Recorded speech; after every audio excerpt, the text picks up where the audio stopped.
What matters. Mental health is everything in a world full of actors. That's why you gotta stay woke. If you form toxic bonds, they gotta be broke.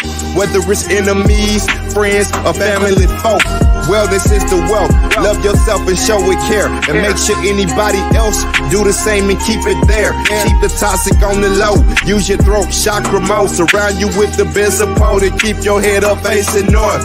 While departing from the need to be understood, right and light, and embracing the sensation of just experiencing life. Loving and respecting, honoring, not neglecting the parts of ourselves that process what we stressing. The generational trauma, the being struck by the drama, the being the person of color in a hot pursuit in the summer. It's enough to drive you crazy, have you bouncing off the wall. Shout out to SG Mental Health Counseling for answering the call. Now let's talk about it.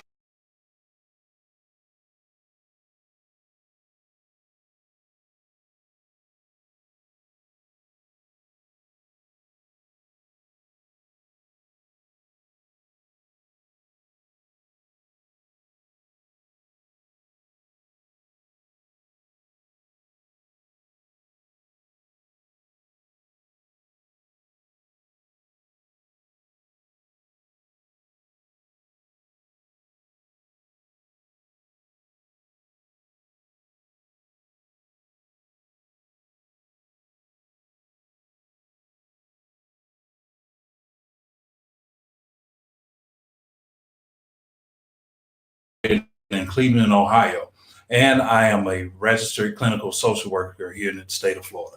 Let's talk about it. Let's talk about it. Today's podcast is sponsored by the Children's Services Council of Leon County. Everything discussed is very important and provides everyone with the opportunity to take a step forward into living a more peaceful lifestyle. We hope today's video will empower foster care youth, equip individuals for successful independent living, and provide available resources for post-foster care alumni. Before I introduce our special guest, I would like to shine light on post-foster care alumni often entering early adulthood faced with emotional challenges from childhood trauma, unemployment, homelessness, lawless attitude, and drug addiction. A college degree presents the opportunity of financial growth, career development, and ownership in the American dream of prosperity. Given changing economy, it is crucial that the foster care alumni obtain post-secondary credentials to secure a stable and sustainable employment. Let's talk about it. All right, before we bring on our guest speaker, I'm gonna read you her bio. Okay, Ms. Moniece Jackson is a skilled child welfare expert, youth advocate, and motivational speaker. As a former foster youth of 12 years, Moniece was driven by her desire to not become a statistic and dedicate her academic and professional career to becoming a change agent in the child welfare system. Moniece earned a Bachelor of Social Work from Florida A&M University and a Master's in Social Work and Public Administration from Florida State University. Notably, Moniece honored Congressman Al Lawson in Washington, D.C., advocating for youth rights on a congressional panel standing opposing the VCO exception. As founder of International Hope Academy, LLC, Moniece provided supportive services for youth in care and professional development for agencies serving them. Furthermore, Moniece is the founder and executive director of Dash Foundation, Inc., and 501c3 nonprofit organization that empowers youth in foster care to overcome obstacles and build a sustainable foundation of independence and self-sufficiency. Through a partnership with Dreams and Success Homes, Moniece managed 14 homes in 5 counties throughout Florida that house foster youth who have aged out of system ages 18 through 23. Let's talk about it. Let's talk about it. Hey, Ms. Jackson, how you doing? I'm doing well. Can you guys hear me okay? Yes, we hear you perfectly. Perfect. Perfect. Good afternoon, good evening to you fellas. Thank you so much for having me here. Yes, ma'am. Hey, we're glad you are here. So if you don't mind, go ahead and tell us a little bit about yourself. I know we went over your bio, but if you could go ahead and share a little bit more if you got anything else you want to add to that. No, of course, of course. Thank you so much. That was a very great intro, so I appreciate that. But again, my name is Moniece Jackson. I did go to Florida State to obtain 2 master's degrees, one in public administration and one in social work. I am the executive director of the Dash Foundation. The CEO is actually my partner, Mike Williams, who is the CEO and founder of Dreams and Success Homes, as well as the Dash Foundation. I have been working in the human services and nonprofit sector for maybe the past 10 years. So this is just what I do. I feel like it's my purpose to serve and give back and to use my story to be able to help others heal. So that's kind of the path that I'm on right now. Oh, that's awesome. Awesome. Yes. So this is going to be an impactful evening, and we don't want to hesitate delaying the time. So we're going to just dive right on into the questions. All right. All right. All right. So the first question we have is, what resources are available for foster care alumni seeking higher education? Absolutely. So one of the biggest benefits that is available to youth who have aged out of care at 18 is the tuition waiver. Each youth is automatically entitled to that benefit, and that tuition waiver can be used up until the age of 28, and it can also be used for different levels of degrees. That's actually how I obtained my double master's from Florida State University, by using that tuition waiver. Okay, another question. What resources are available for foster care alumni seeking housing? Oh, one person. Nowadays, they do have 3 separate programs, I believe, in the foster care system. That is extended foster care, PES, and aftercare. Now, with the changes in the foster care system, when I aged out, there wasn't a independent living worker to help you find housing, but now the caseworkers and independent living workers will use that youth stipend to help them obtain a home in an apartment or a supervised, approved housing, transitional housing program, much like ours at Dash Foundation. So we manage 14 different homes around the state of Florida, and they all consist of youth who are aging out of foster care.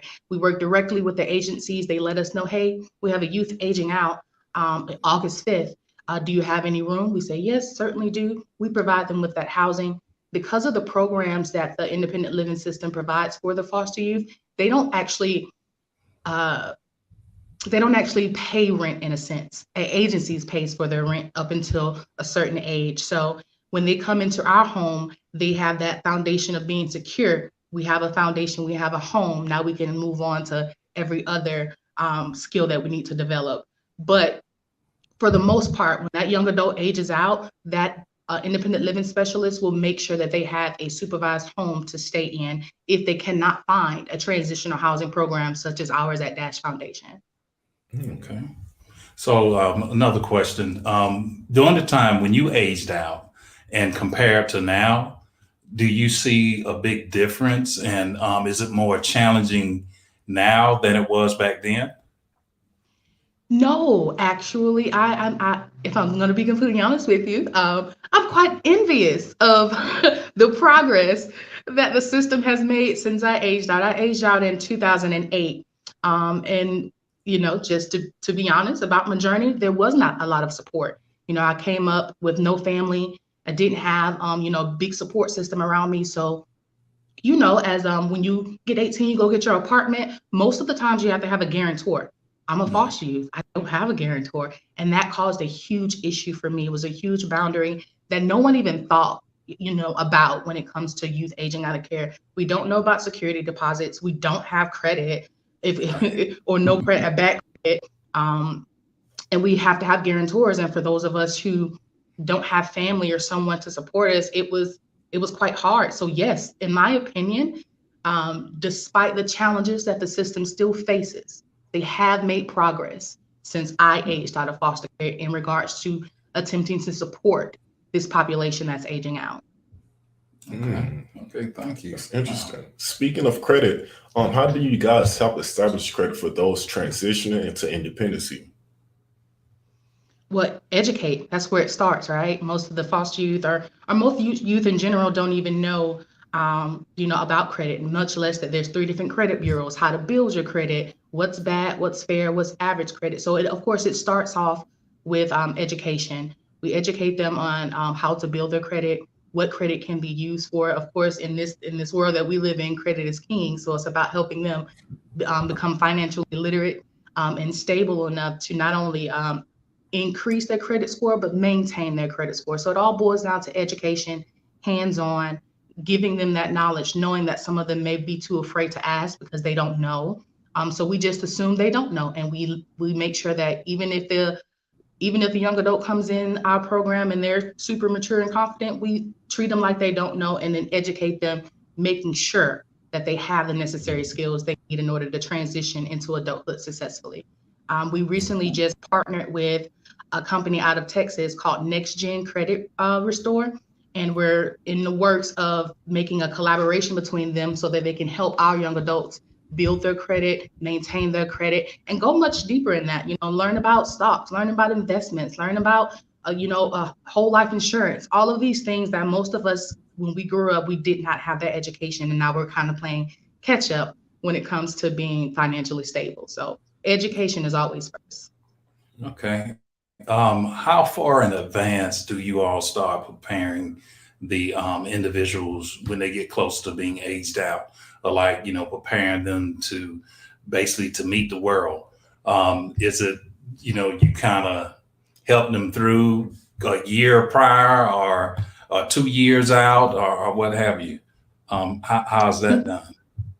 Yeah, so that is actually an obstacle. That is actually one of the issues that I would challenge the system to look more into. It is, again, actually why I created Intentional Hope Academy. It's an educational platform that in a perfect world, a 16-year-old, it would start at 16. They would take these online courses that would teach them those independent living skills, budgeting, how to get a bank account, where to get your bank birth certificate and SSN number from.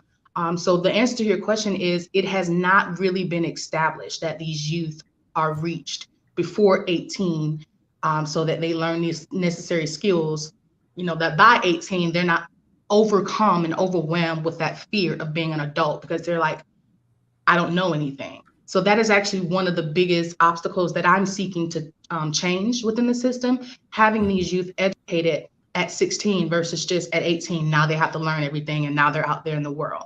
Because preparation is key, and we know that. And in order for them to be successful, they have to be prepared, but they can't be prepared if the system isn't help preparing them.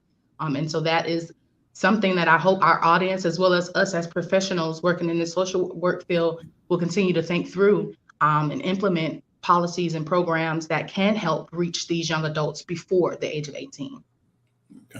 Okay. So what resources are available for the foster care alumni that deals with mental health problems? Absolutely. And as we know, that's one of the first things that need to be addressed when a young adult ages out of care.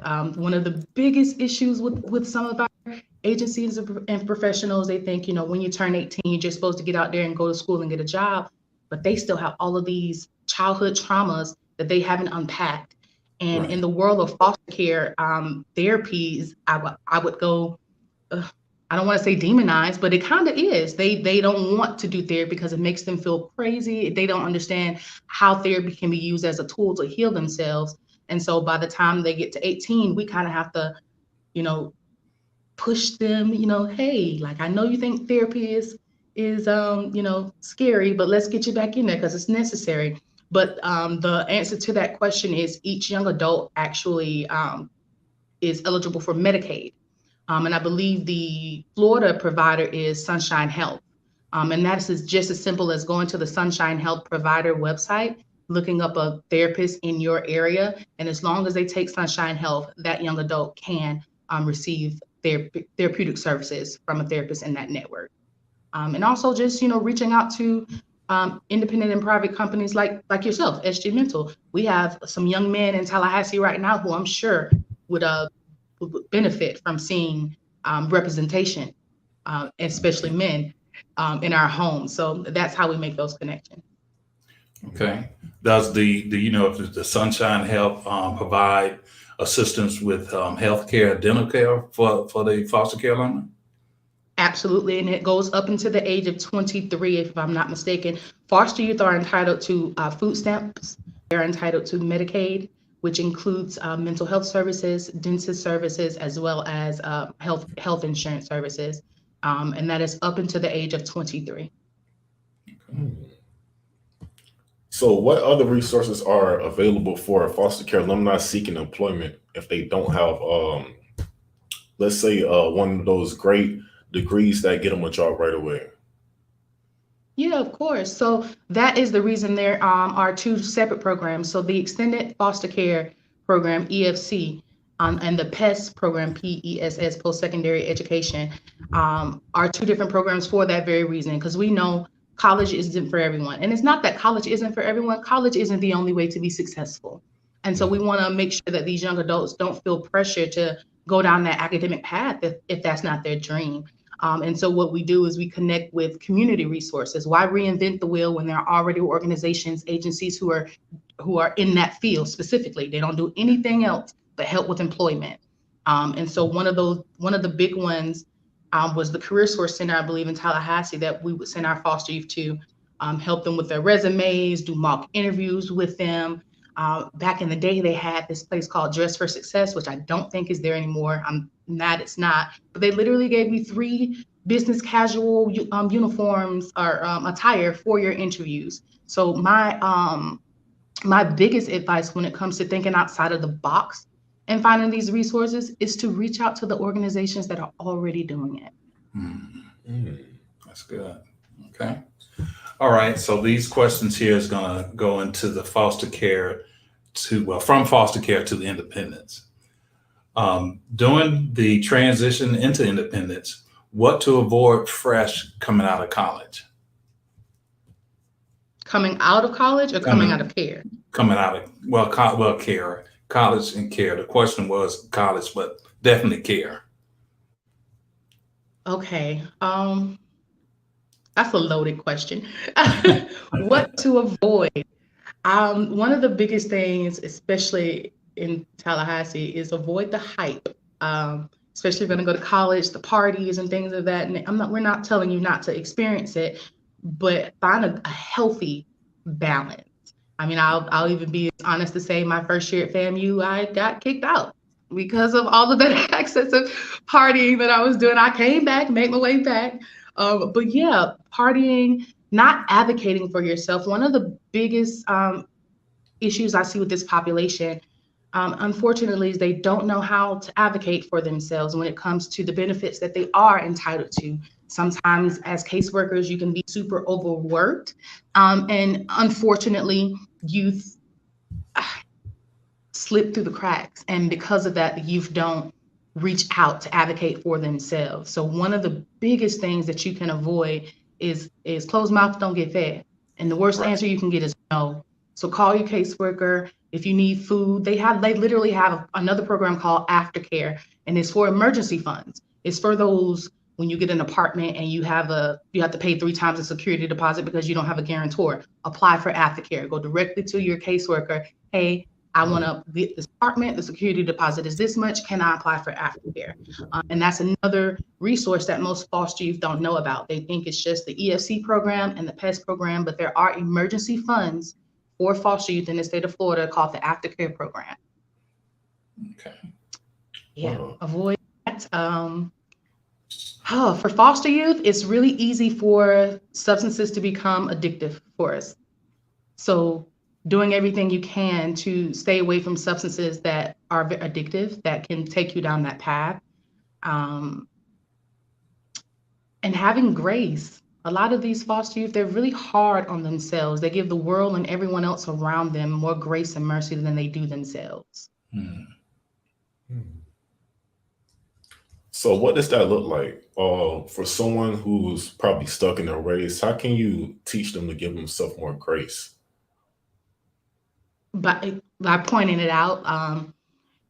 For instance, I'm one of those people. I will forgive someone really quickly. I will, oh no, it's okay. It's okay. Let me help you. But I will never give myself that same that same grace. I used to beat myself up when I made mistakes, like, darn it, you could have done better than that. You're being dumb, all of this. And it's just simply having a conversation with them, a realistic conversation with someone who's walked the path that they've been through. May not be the same story, but it was the same path. And when you look at these young adults and you let them know, you remind them of all of the grace and mercy that they give all of their friends, their homeboys. They'll be quick to forgive a homeboy, you know what I mean? And so giving them realistic examples of how their behaviors are affecting them, but in a way that doesn't make it seem like, I guess, for using the young people lingo, that I'm coming for them. Like, no, this is from the heart, and this is what I'm seeing. You beat yourself up more than you do your homeboy who stole $5 from you. You forgive him faster than you do yourself. You keep yourself in that rut so long, but you don't do the same for your homeboy. You forgive him the next day. So I talk to them like they're real people, because we are. Right. That's real. Right. Okay. All right.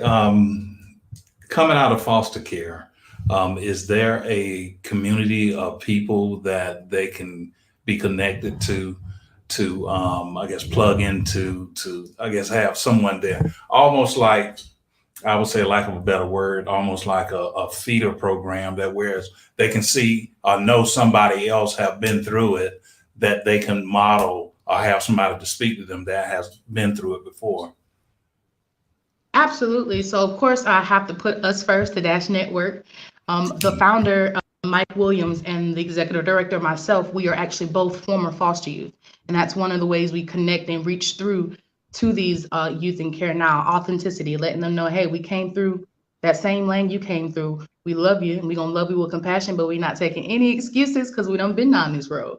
Outside of that, there are a lot of youth-led programs. I was a part of a program called Florida Youth Shine, and it was a peer-driven group that advocated for foster youth rights. And I was surrounded by foster youth who went through the same thing as me. I was taught to be a public speaker.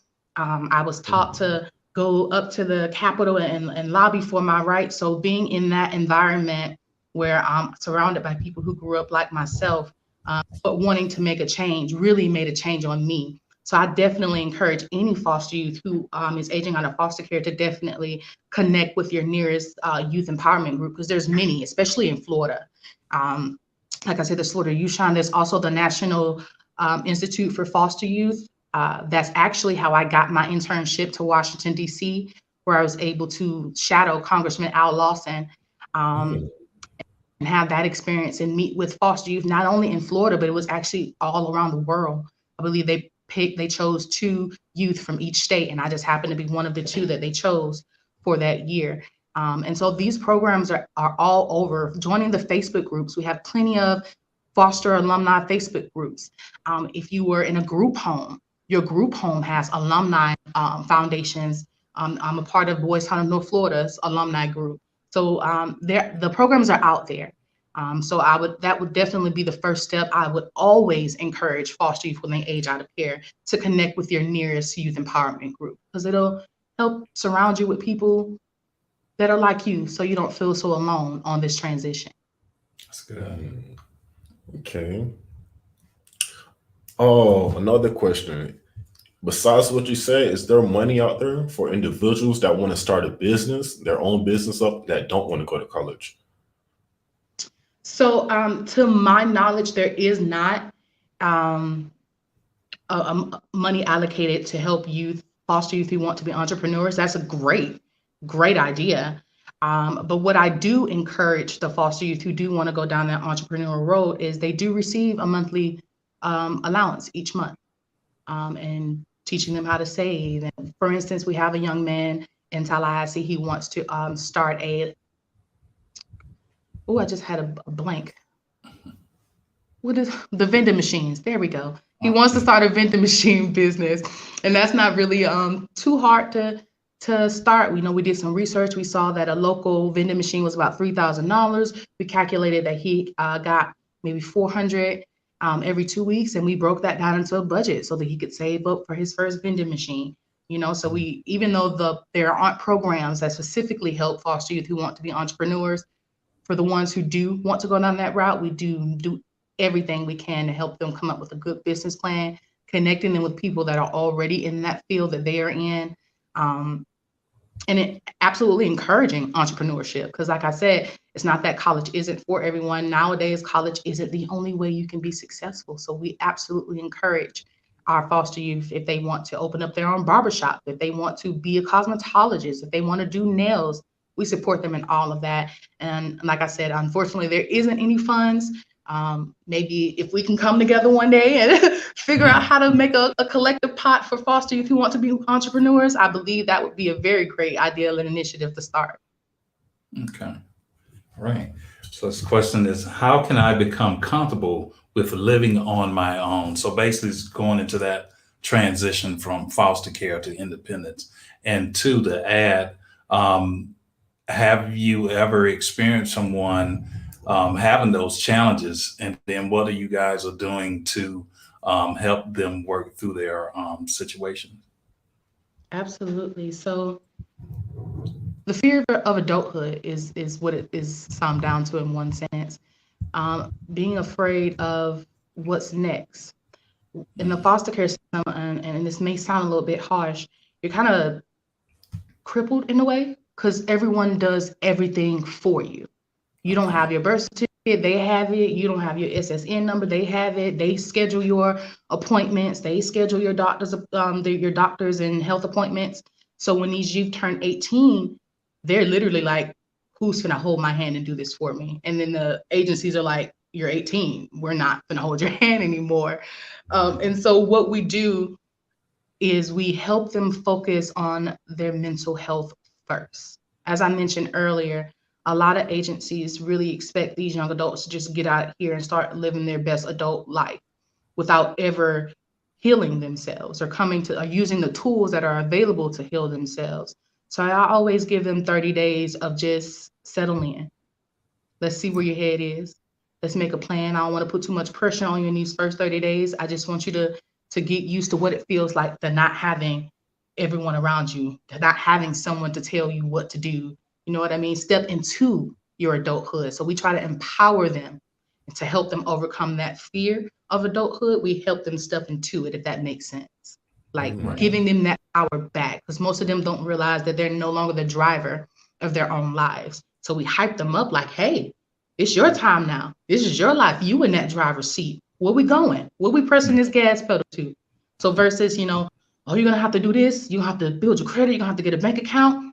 We empower them into adulthood first, and then we hit them with the adulthood task. I like that.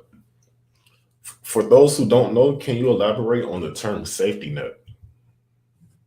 Ooh, safety net is accumulating supportive members, anyone around you who wants to support you in your transition into adulthood. The biggest backdraw with that is many foster youth don't trust. And so they burn bridges before they can actually be built strong enough to walk across. And so one of the things we do is we teach how healthy relationships and the people you surround yourself with can play an epic role in your success in the future. So we have them identify, who do you call when you need a phone bill paid? Who do you call when you are mad and you just want to vent and cry? We have them identify that support system, that safety net, one, so they aren't, again, feeling like they're walking this journey by themselves. Two, so you can actually see tangible on paper what support you actually have. I got my caseworker, I got my old foster mom, maybe I got my old foster family, I got my old therapist. Building that safety net of people that on those times when you break down, because you will break down, it will happen. It's about making sure when it does happen, you have that plan there, that safety net, those people that you can rely on, or not even those people. Maybe it's just resources. Maybe you don't have anyone that you truly trust. So what you would need to do is make sure you have the crisis hotline number. Make sure you have your, your Medicaid number so you can schedule that appointment with your therapist. It's simply about being prepared for the curveballs life will always throw you. Having a plan for when you are knocked down so you know how to climb and get back up. Okay. I feel like I'm preaching. I don't know why. You doing good. Yeah, I like it. I like it. Okay. How to avoid homeless transitioning from foster care to independent living? Oh man, that's a hard one because to be honest, it's really easy to become homeless as a foster youth. Those programs we mentioned earlier, they have stipulation and requirements. For the ESC program, you have to be working a total of 80 hours a month, which I believe breaks down to what, about 20 hours a week, maybe, or 20 hours every 2 weeks, Mhm. something like that. And then for the PES program, you have to be in school. But as we mentioned, what happens when your mental health isn't there enough to have the motivation to do either? Now you're kicked off of both of those programs. You lose the financial backing you did have, and now you're homeless. It's unfortunately it's really quite easy. I think that's a difficult question for me to answer because I have been in that homeless situation before when I was kicked off of those programs. Um, hmm. And the best answer that I can give you for that is to stay either in school and or working. Sometimes you got to do what you got to do to get where you need to go. And there's no clear way around that. If you're not doing the eligibility requirements of those two programs, unfortunately, they will terminate you, and it does become quite easy for you to become homeless. Which again, I know I keep saying it, but we're all social workers here, so I'm sure you Mhm. guys feel me. Mental health, mental health, mental health. You can't. Yeah. They can't get too far without addressing that childhood trauma that's crippling them, that fear of adulthood, that Right. fear of the future that they don't know what that looks like. They're coming out of care with no biological family. You know, the world, they're so used to being handheld through the world. Now they're out there looking for someone to hold their hand, but we all know this world is as ruthless as they come, you Hmm. know? It's very easy for them to then get super depressed of having that fear of, oh my gosh, what I'm going to do. Now they don't want to work because they're depressed. They're dealing with anxiety. Most of these foster youth age out with PTSD, and these sometimes the agencies don't take that in consideration. So unfortunately, the answer to that question is you have to either be in school or working, um, so that you can maintain your living. I mean, that sounds harsh, but that's the truth. Right. Mm. And it seems like it's preparation. Um, I look at it just with that being a challenging question or a situation is that the system preparing the youth for the exit, the what to avoid, the homelessness, just being for real because I think when we are upfront and honest with about life with youth at an early age, some people say, well, they're not old enough to know this, but they're living this. They're Exactly. living their truth. They're living their reality. And then it's like, how could we sugarcoat reality based upon a system that's, may or may not be working? So, Absolutely. And anytime I get into a room of professionals or I get to interact with CEOs of the child welfare agencies, I make sure I let them know that these young adults are a lot smarter than you think they are. They are exactly. listening, hear what's going on, and the fact that you sometimes leave them voiceless doesn't help. Is and start involving them in their cases. Start help, walking them through it. Like I said, getting to them at 16, preparing them for 18. That way, by the time 18 comes, that fear that they normally have is gone. Now it's empowerment. I'm ready to be an adult. I've been preparing for this for the last 2 years. And that's that. If we go back to the last question, that's the answer. Right. Catching them before 18. Hmm. Mm. So, are there any bridge programs or anything out there for foster care alumni that have a criminal background? Um, yeah, actually, the Department of Children and Families has a program called, oh my goodness, Positive Pathways, I believe, and it's ran with another program called Educate Tomorrow. So Educate Tomorrow is exactly what it sounds like. It deals with getting in school, working with GEDs, having a tutor, um, determining whether you want to go to high school or get or your GED or go to college, but they have a program that they help with youth who have been touched by the criminal justice system, specifically DJJ, helping them navigate their cases if they happen to age out on probation. I was in the DJJ system at 16, so I have a much experience on how that goes. But I believe right now there aren't too many programs that specifically help youth with a criminal background, but I do know the Department of Children and Families has the Positive Pathway program to help with those youth. And yeah, that's actually what I spoke against with Congressman Al Lawson. The VOC exemption allowed judges to place foster youth into DJJ centers for solely just not having a home for them. So these are youth who haven't even committed a crime. They maybe ran away from an old foster home, and now because we don't have a place for you, we criminalize you and push you in a DJJ system, and then are surprised when you come back the next time. Wow. Let's see.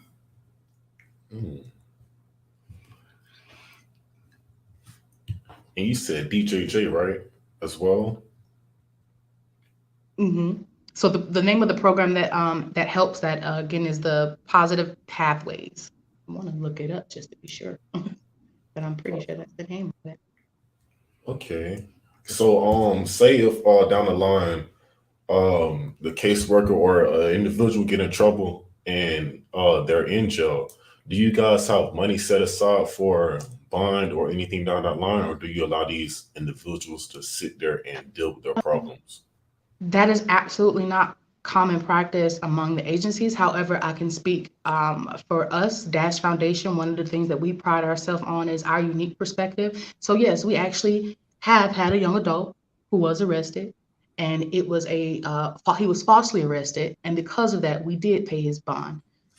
In order to get him out, our transitional specialist is currently with him at every court meeting. They're about to drop the charges, but we all know how the system works. They like to drag stuff out.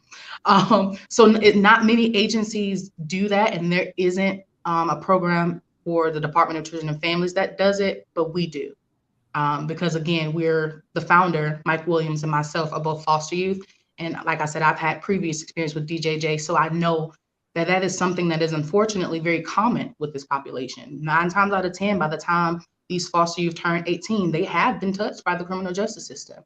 And so it's important to think about things of that nature happening. And so we have had another young man in Jacksonville who was arrested. It was a very petty arrest, but he did do wrong. And we didn't just kick him out afterwards. We said, mistakes happen. We're going to help you through this. But, let's get right, because you can't keep going back down this path and then ending up behind bars. Then you're gonna make our program look bad. So like I said, I speak to them real when it comes to the life. So not many agencies or other organizations do provide that type of support, but Dash Foundation does, and we have. Okay. Dash Foundation. So we got a question from one of the viewers. What made the difference in getting to where you are today? Ooh. I'm petty. I was super set on being better than what everyone thought I would be. Being told you're not gonna be, you're not good enough, you're never gonna make it. Being told all these things, I was petty, and I was like, okay, I hear you. Now watch me prove you wrong. Now that's not, maybe the most healthiest way to go about it, but that's what pushed me.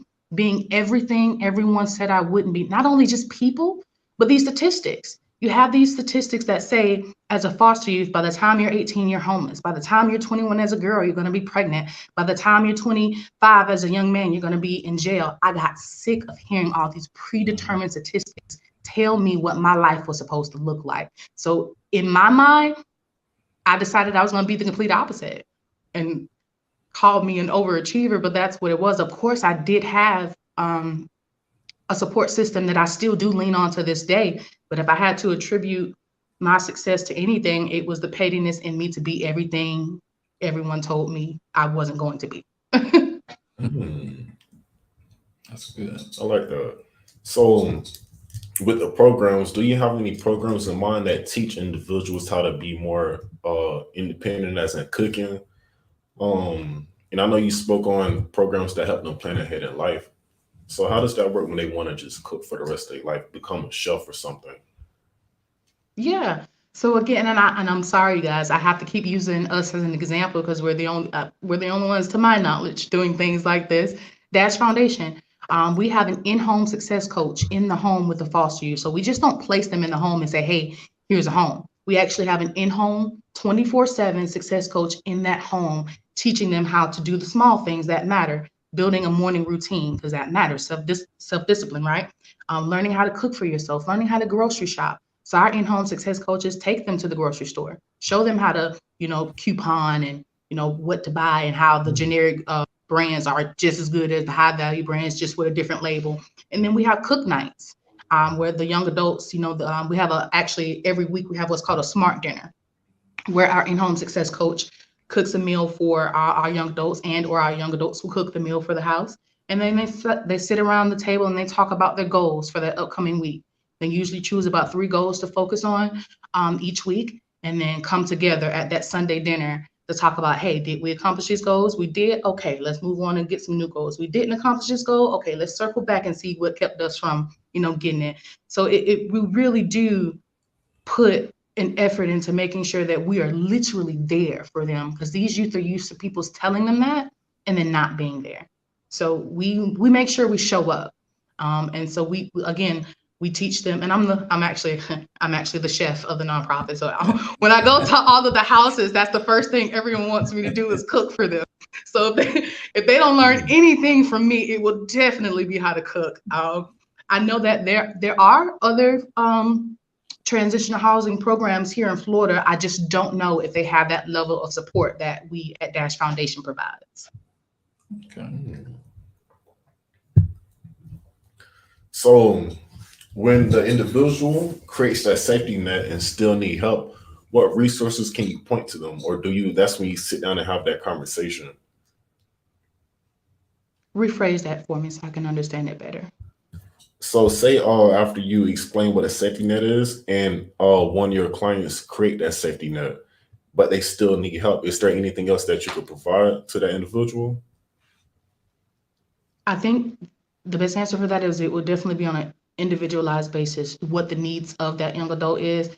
Like I said, I'm really good at using what's already here. So say, for instance, they're struggling with substance abuse. They went to therapy, they tapped into that safety net, and therapy isn't doing it for them. Well, maybe it's time we reach out to your caseworker to see if aftercare can be used to fund, a rehab facility for 30 days. More than likely, your insurance will cover some portion of it. But again, that emergency fund for the Department of Children and Family can be used for almost anything as long as it's approved. I would say it's about being creative, thinking outside of the box, again, making it individualized, not reinventing the wheel, not trying to tackle this problem on its own because it's huge. It's something that no one organization will be able to solve on its own. So collaboration is absolutely necessary in order to make sure we are linking these young adults with resources throughout the entire community from all facets, from mental health to getting a job, to learning how to cook, all of it, even hygiene. You know what I mean? We had a young lady come out to one of our homes teaching our young ladies how to clean. That's important. You know what I mean? And teaching our young men how to clean. So when their safety net isn't providing them the support that they need, we get creative with it, think outside the box, or start reaching out to different agencies. And I don't know how other networks do it, but that's how I do. I'm not shy about reaching out to my fellow CEO at a different organization saying, hey, I see you have these services. I have a young adult in my program who can benefit from that. Let's collab. Okay. So one last question. So when it comes down to verbal or mental abuse, how do you guys go about that situation? Verbal and mental abuse as far as the youth being verbally? The youth, the individuals inside the home as well, just everybody. Got you. So one, for us, one of our biggest rules is there will be no physical and or verbal bullying or threats in the home, but how we reinforce that is teaching our staff how to properly communicate with these young adults. They're going to try you. They are. But it's about how you respond to it. And it's about learning de-escalation skills to help bring that young adult back down. I tell these young adults all the time, I talk to you the way I want you to receive my message and the way I want you to reciprocate it back to me. So if I'm talking to you calm, that means that's how I expect you to deliver your response back to me. If I'm yelling and cussing and stuff like that, you got every right to do it back, because you know what I mean? Energy. So it starts with training our staff, trauma-informed care.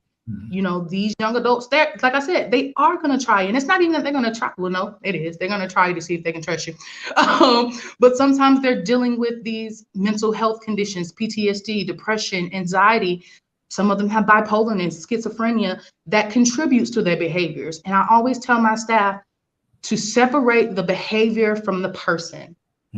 That way you're addressing the behavior, and not taking that person, not taking it personally, especially if you're going to work in this field.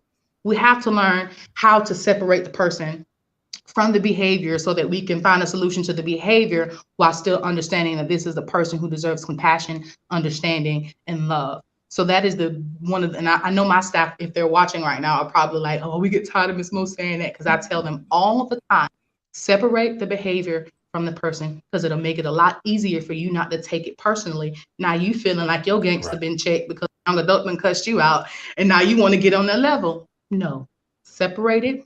And then, like I said, give that message to them young adults the way you want them to give it back to you. Obviously, you know, humans and teens, we are unpredictable. So you are going to have those times when major or minor disputes happen. And when they do happen, and I'll just be transparent, yeah, I've had to yell at a young adult and then come back and apologize to that young adult, but they got where I was coming from. You know, I had to tell them, if you don't get your S together, like I'm tired of seeing you go through this, and I know it's because of you not taking this, you know, stance. And they started getting that, who are you talking to? You're not my mom. No, I'm not, but I love you. And we ended up hanging up, and 2 days later, she actually reached out to me before I could reach back out to her to apologize to me. And I was calling her to apologize to her. So sometimes it's necessary. You know what I mean? It's about being real. But at the end of the day, it's, again, understanding that these youth have so much trauma. There's an appropriate way to communicate with them that is effective, and that will let them know that you are actually here for them, and that their success, you don't lose nothing from their success, and you don't gain nothing from their success other than being able to say that you walked the path with them. Yeah, we got, just wanted to address just a couple of more questions that our viewers just posted up here. What percentage of minority youth versus others, young people that are getting transitional support? I see you're one of the few support service, but are there other services that are ignoring minorities?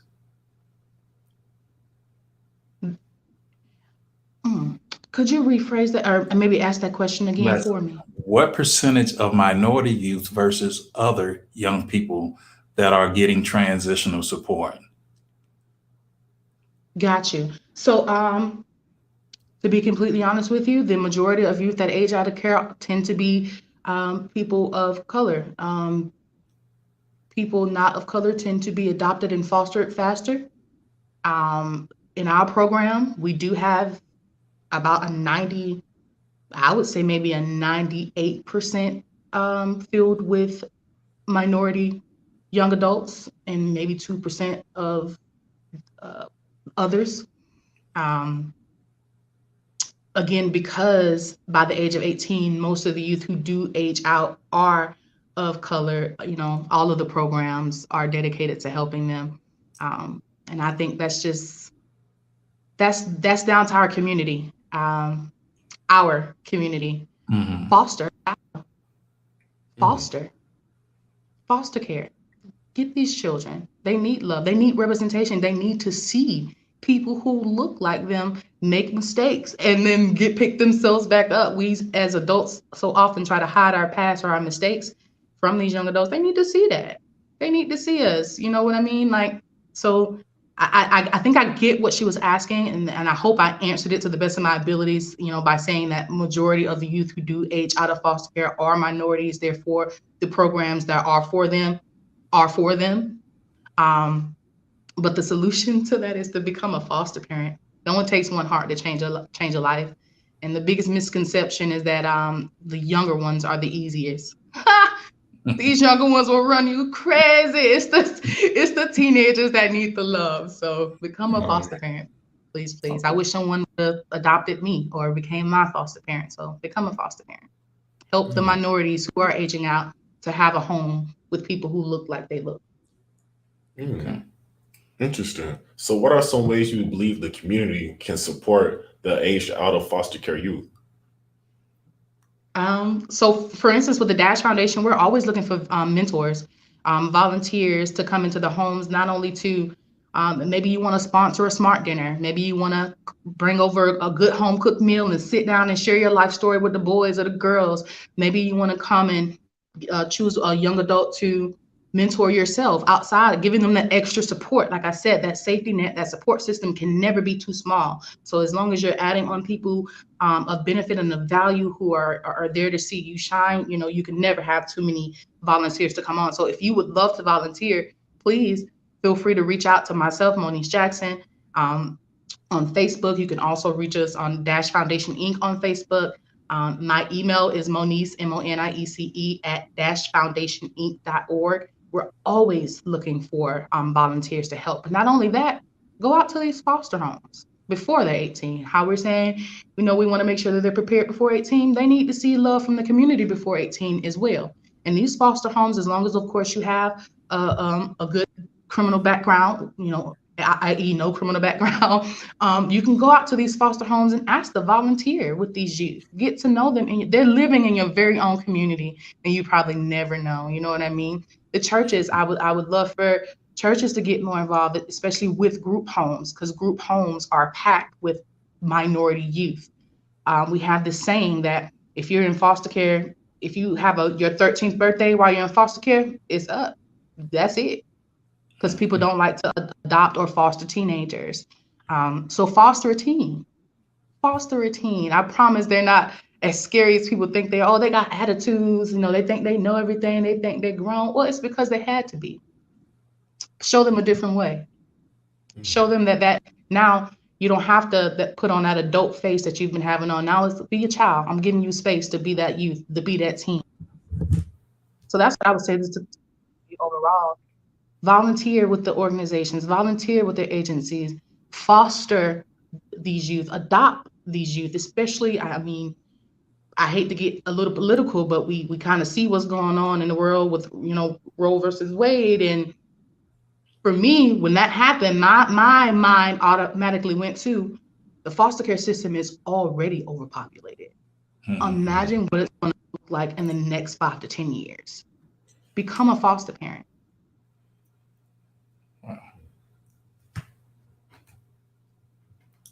Okay, one final question from the viewers. How can someone in need contact you? Contact me personally. 850-264-8740. 850-264-8740. And I'm giving that out because that's my work number. It's not my personal number, so it's okay. And again, that email address was Moniece, MONIECE @dashfoundationinc.org. We can be found on IG and Facebook at Dash Foundation Inc. as well. Okay. Well, Ms. Jackson, I just want to give a special thanks from SG Mental Health just for taking the time out your day to give us this great information. Absolutely. I'm very honored that you guys reached out. I'd love to come back if you'd like to have me on another topic. And for all the viewers, again, please foster a child. You never know how much of an impact it'll make on them. And if you can't foster, volunteer with the adults and help them learn how to transition into adulthood successfully. We need you. This isn't a problem we can solve on our own. It's gonna take the help of it's gonna take the village to raise these young adults. Right. So become a part of our village at the Dash Network. Come sponsor one of our homes. Come sponsor one of our weekly dinners. If you want to come out and actually meet the young adults, we would love that even more. If you're in Tallahassee, we do have about 8 properties there. The 2 we have filled are both male homes, so we're definitely looking for more males to come out and volunteer, being mentors with these young men, teaching them how to be men. There's some things I can't do as a woman, and we need more Black men, if I'm being completely honest with you, in this fight with us. Mm-hmm. Okay. I might have to take you up on that challenge. Exactly. I'm waiting for you. That's why I done put it out there twice now. I did it on purpose. All right. Okay, yeah. We'll have to contact her. Yeah. We have to. Yeah. Okay. Well, once again, thank you and the work that you do. I salute you in that arena. I mean, much respect. Oh, thank you very much. It's a fight, but it's a fight I'm willing to continue to fight. That's great. That's great. Well, Ms. Jackson, have a great rest of your day. Thank you once again. No problem. I hope you fellas have a great night. Thank you for having me. Okay, thank you. You're welcome. Take care. Okay, if you want more information about our topics, please sign up for our newsletter for weekly updates posted here at the bottom, as you can see at the bottom. And before we end, I would like to shine light on an amazing program called Youth Lunch. Youth Lunch is a great program to look into. To qualify, you must be homeless between the ages 18 through 24, and Youth Lunch provides the first month's rent and help pay utilities. Clients will be provided a caseworker after their pre-screening, which is held Monday through Thursday from 9 a.m. to 1 p.m. So for more information, please contact Ms. Jaquandra at 850-792-9415, 850-792-9415. And also tune in next week. We have a special guest, Chris Brown, joining us live on the topic of love languages, understanding how to love yourself and others. Until then, feel free to DM us any topics and questions. So let's talk about it. Let's talk about it.